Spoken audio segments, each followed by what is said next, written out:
সমালোচনা তোমার লাইফে থাকবে। তুমি যতদিন বেঁচে থাকবা ততদিন তোমার লাইফে সমালোচনা থাকবে, অবহেলা থাকবে, অবজ্ঞা থাকবে, তুচ্ছ-তাচ্ছিল্য থাকবে। এটাই স্বাভাবিক, এটাই জীবন।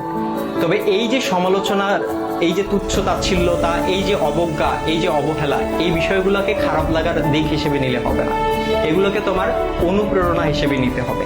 কারণ তুমি যখন এগুলোকে অনুপ্রেরণা হিসেবে নিবা, তখন এটা তোমার মধ্যে একটা জেদ তৈরি করবে। আর যেই জেদটা তোমাকে কঠোর পরিশ্রম করতে কি করবে ভাইয়া? অনুপ্রাণিত করবে।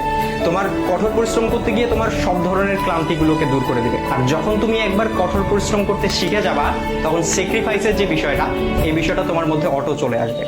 সুতরাং এই যে, আর সবকিছুর সাথে যদি বলো যে এই যে সমালোচনা, এই সমালোচনার পাশাপাশি জেদ, কঠোর পরিশ্রম, স্যাক্রিফাইস, আর এগুলোর সাথে যখন মেধার সংমিশ্রণ ঘটবে, তখনই তোমার স্বপ্নগুলো পূরণ হবে।